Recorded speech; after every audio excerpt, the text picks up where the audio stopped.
I never imagined I would betray my husband, especially with someone so surprising. I grew up believing in loyalty, the sacredness of marriage, and that love alone could unite two people through anything. Life humbles you, stripping away ideals, leaving only the raw truth.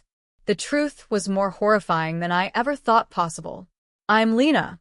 This is the tale of my betrayal, an affair with my 80-year-old boss that shattered my world. James and I have shared 15 years of marriage. In our late 20s, we crossed paths, two driven souls braving the chaos of New York City. He was a brilliant architect, reserved yet insightful. I was a savvy executive, skilled at understanding others. We were the couple everyone admired, still holding hands at parties, sharing laughter over jokes. I thought that was true.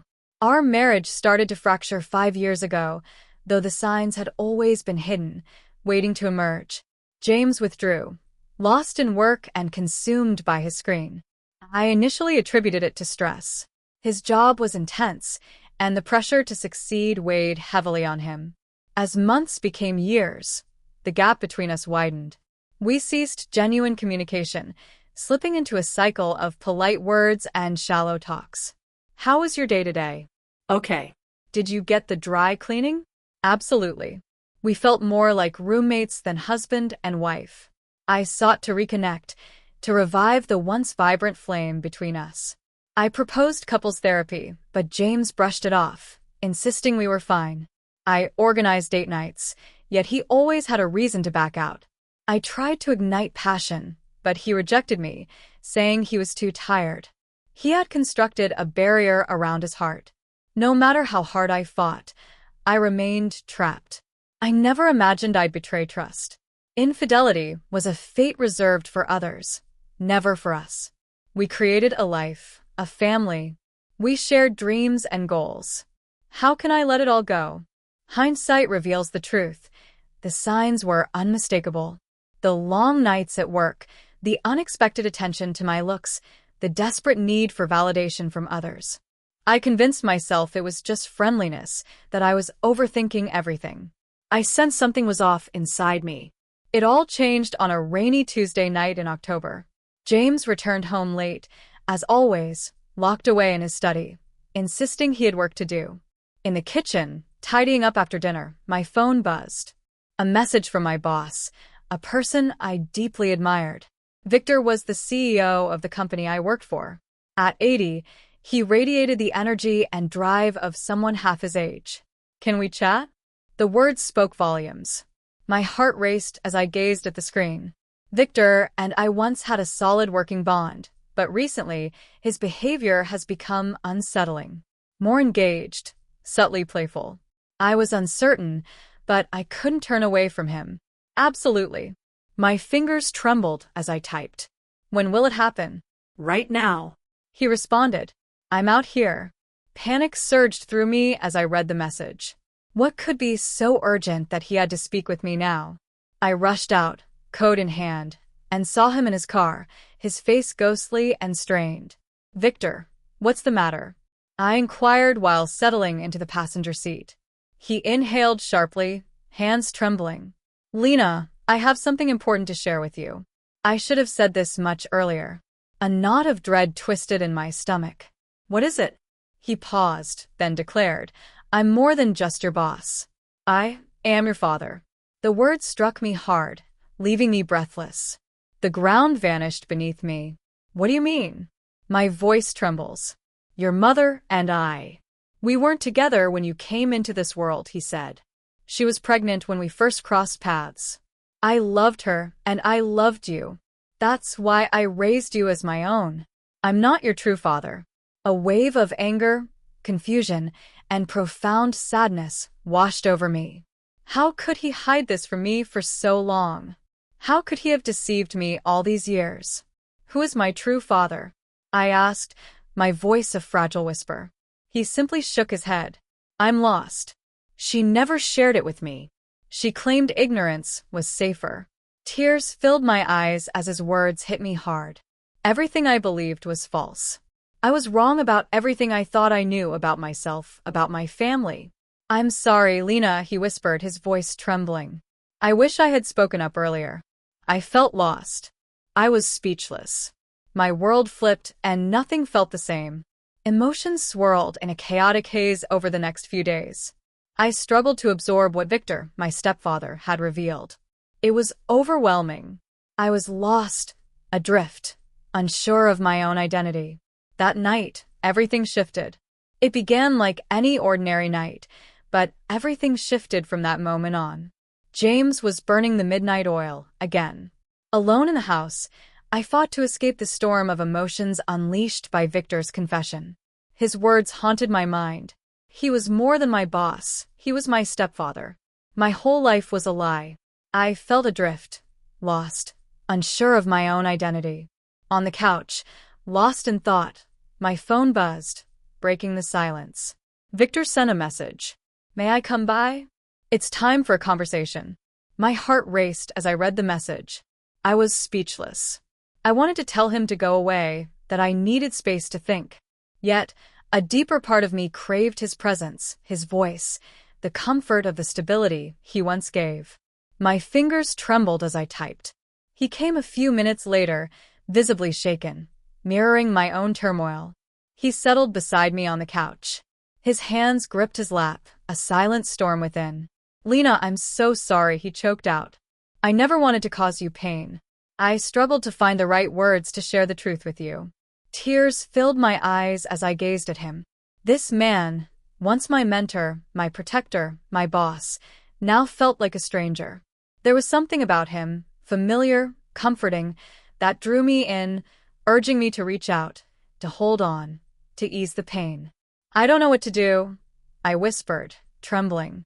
"My entire life feels like a deception." He grasped my hand, strong yet tender. "I remain your boss, Lena. I will always stand by you." His words failed to bring me comfort. They awakened a deep, dark, dangerous feeling within me. A wave of anger, confusion, and profound sadness washed over me. Yet hidden beneath it all was an indescribable feeling. In a heartbeat, I leaned in and kissed him. A reckless, impulsive act, driven by a desperate need to escape the pain and confusion that consumed me. In that moment, with our lips touching, I realized everything had changed forever. Victor paused, his body rigid, then he kissed me back.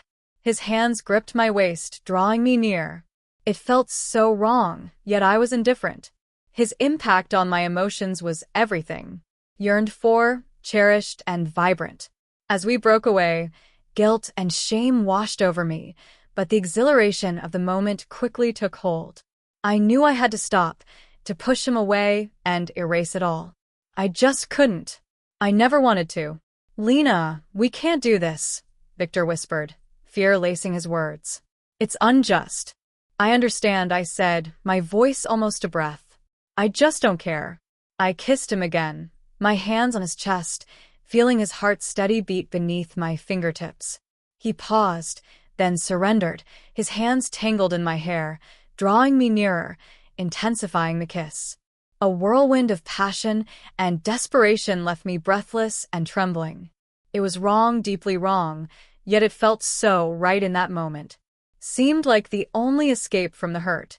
After it ended, I lay in his embrace, my head on his chest, feeling the steady beat of his heart. A wave of guilt, shame, and profound sadness washed over me. Yet, hidden deep within, something else lingered. An unnamed feeling. "Lena, we can't go through this again," Victor said, his voice trembling. "It's unjust. We were mistaken." He was right, and I felt it deep down. I understood our mistake. It could never be repeated. Guilt flooded me, yet the thrill of the moment was undeniable. That terrified me more than anything. The following days were a whirlwind of mixed feelings. I struggled to bury the past, to act as if it never existed. The harder I tried to forget, the more it consumed my thoughts. Victor embodied all that James lacked. Vibrant, assured, and alive. He awakened emotions in me that had long been dormant. The next time it was even more powerful.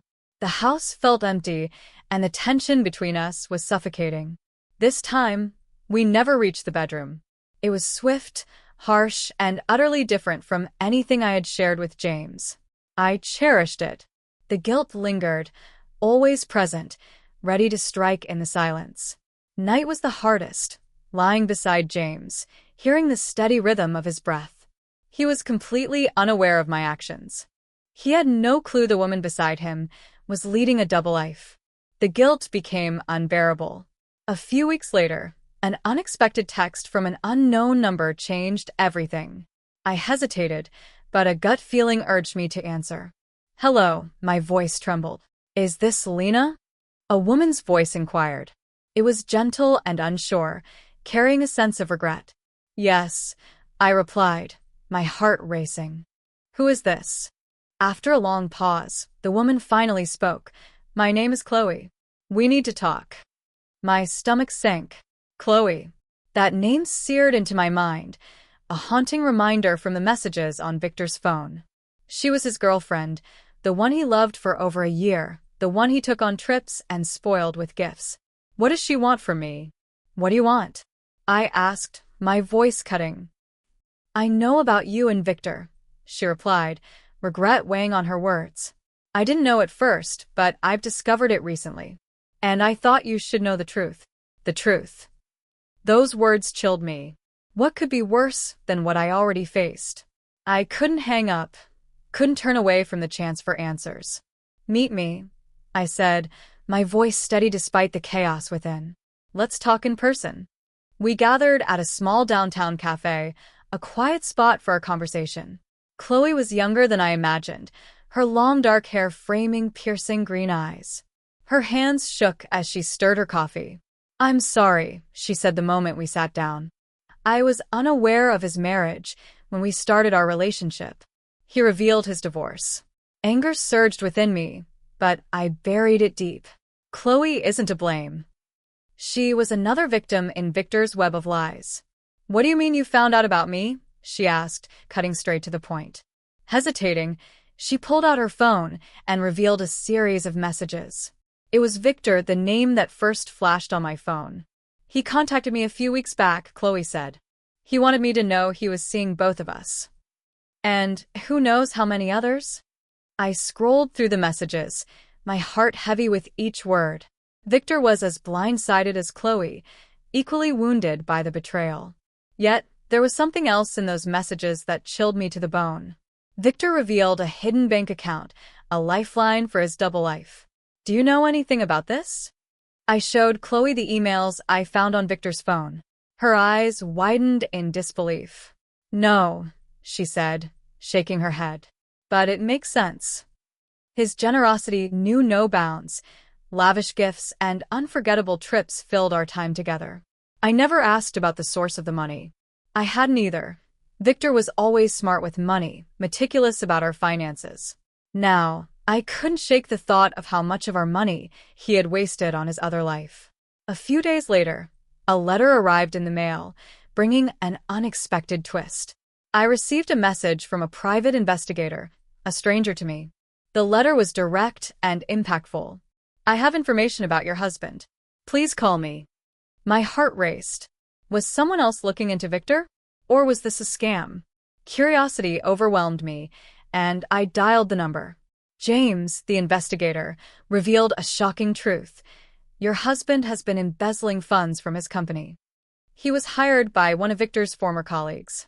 He's siphoning money into offshore accounts to fuel his affairs and extravagant lifestyle." His boss grew suspicious and brought me in. I felt the earth shift beneath me. Embezzlement. Offshore accounts. This was far more than I ever expected. Victor was not merely a cheater. He was a criminal.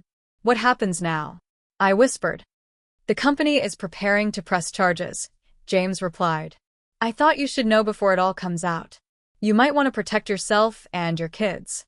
Protect myself. The words lingered as I hung up the phone.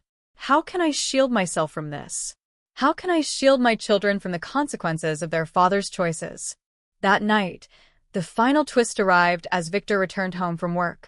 He appeared drained, his face ashen and tight, yet there was a haunting depth in his eyes that twisted my stomach. Fear grips the heart. "We need to talk," he said, trembling. "We do. I affirmed, my voice unwavering and icy. But not in this place. Not in front of the children. We entered the study and shut the door. Silence enveloped us. Victor shattered the stillness. I'm in trouble, he whispered, fear evident. Big trouble. I know, I replied, arms crossed tight. I know about the embezzlement, Victor. I know about the offshore accounts. I know everything. His face drained of color, as if he had just received a death sentence. Lena, I'm so sorry, he choked out. I never intended for this to unfold. I only wanted to hold us together, to support our family. Stealing from our company pushed me over the edge. Your lies, your betrayal, and the danger you've put our family in. Do you even realize the damage? Silence was his only response. He stood there, shoulders slumped in defeat. In that moment, my heart shattered anew. The man I married, the man I loved for years, was gone. A stranger stood in his place, unfamiliar and unwelcome. The days before the climax were a storm of emotions, each more intense than the one before. I hired a lawyer to safeguard myself and the kids, and we started untangling the chaos Victor left behind. It was draining, but I had to remain strong for my children. It was a cold, gray afternoon in late November. I was in the kitchen, lost in thoughts of dinner, when the doorbell rang. That moment changed everything. My heart raced. I hadn't anticipated a visitor, and the idea of confronting another stranger, another deliverer of bad news, terrified me. Yet, I inhaled deeply, dried my hands, and approached the door. Two men in dark suits stood on the porch, their faces grim. One raised a badge. Mrs. Claire Thompson? He asked, his tone cold and distant. Yes, I replied, my throat tight. What's this about? We're with the FBI, the other man stated. We need to talk to your husband, Victor Thompson. Is he home?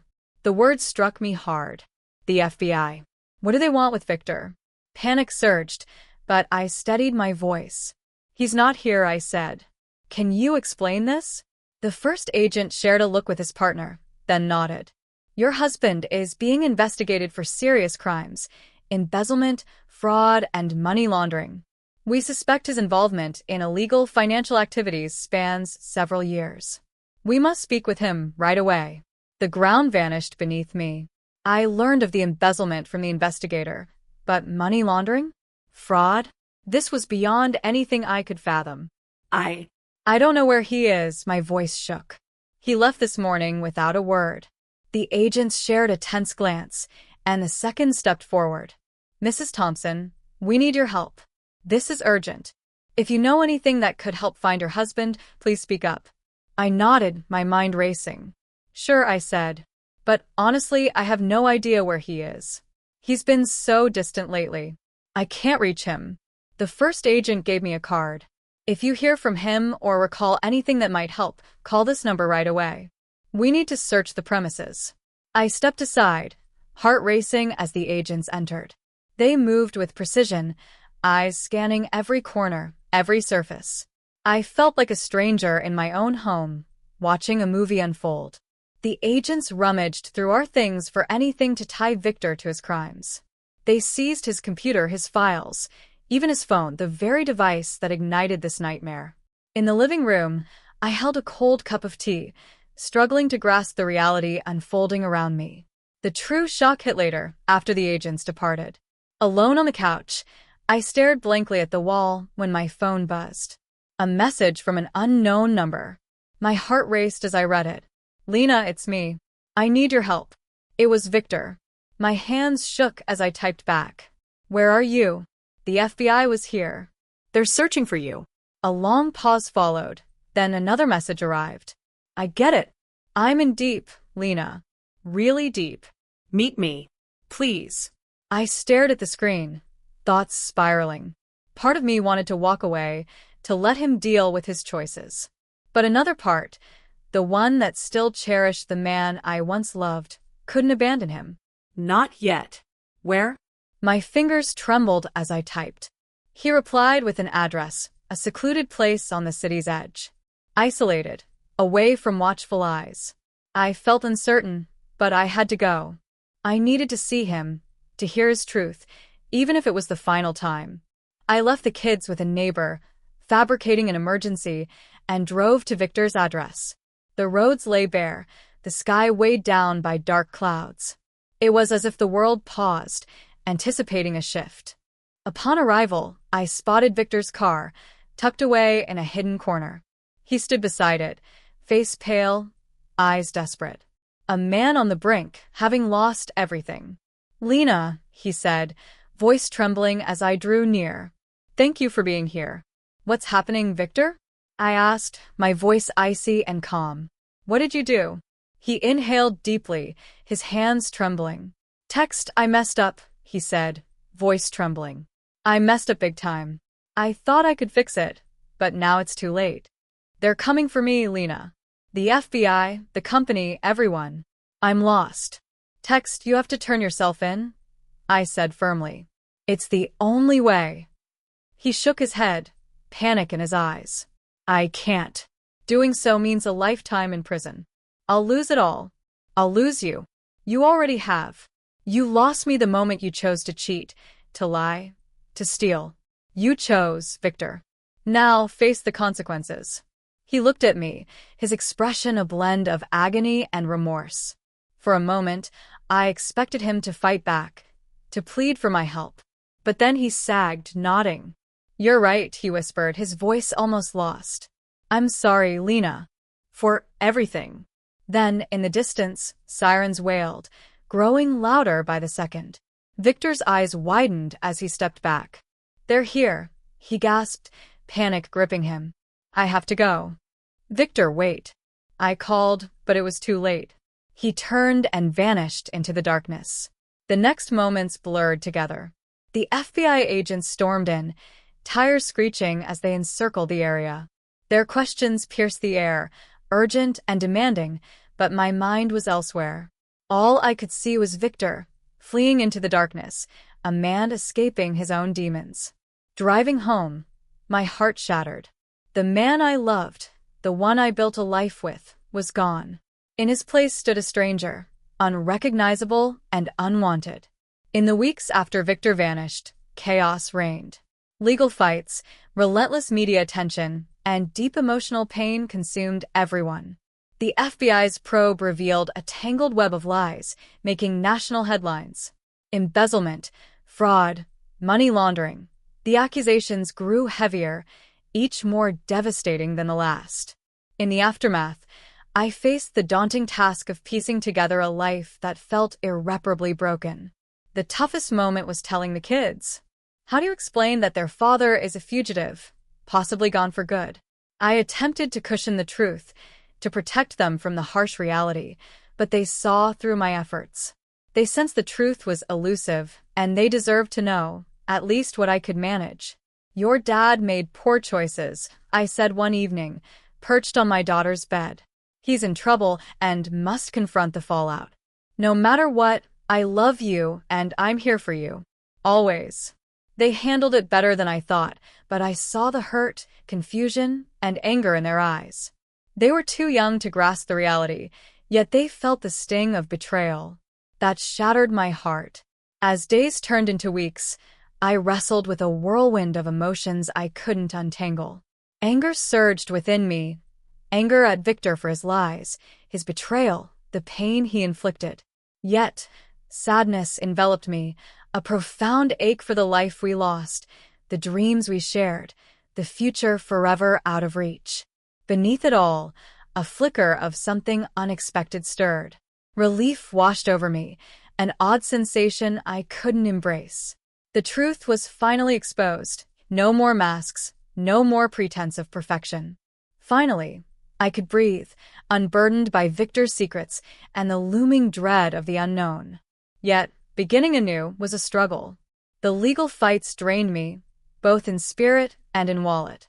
I sold the house, downsized, and made sacrifices I never imagined. It was humbling yet empowering. For the first time in years, I felt in control, making decisions for myself and my children, not for anyone else. And then there was Victor. Where was he? What had happened? The FBI's manhunt yielded nothing. Rumors swirled, sightings in various cities, whispers of escape, but no solid leads. I wished he would turn himself in, confront his actions, and take responsibility. Yet, a part of me longed for him to vanish, to leave us in peace. It was a conflicting emotion, one that tormented me. How can I still care for someone who caused me so much pain? How can love linger for the man who shattered our family? I may never find the answers. But one truth stands clear: his mistakes will not define me. I moved forward for myself and my children. One evening, sitting on the porch of our new, smaller house, I watched the sun set. The kids were inside doing homework, and for the first time in months, I felt calm. It wasn't happiness, not yet, but it was nearly there. A calm acceptance, a deep peace. In that moment, I grasped what had slipped away for so long. I discovered my strength. I faced the unimaginable and emerged intact. I rebuilt my life from scratch. It wasn't perfect, but it was mine. That was enough. The future remained uncertain. Legal battles loomed, bills piled up, and wounds ached. Yet, for the first time in ages, I felt a spark of hope. Hope that I could build a new life for myself and my children. A foundation of honesty, trust, and love. Holding on to hope that pain will fade and scars will heal. And then there's Victor. The future was uncertain for him, and honestly, I felt indifferent. He made his choices. Now he must face the consequences. Whether he was caught or vanished, it was no longer my weight to carry. The sun sank, painting the sky in orange and pink. I breathed deeply, sensing the past few months' weight ease. This wasn't the end, just a new chapter. I was finally ready to write my own story.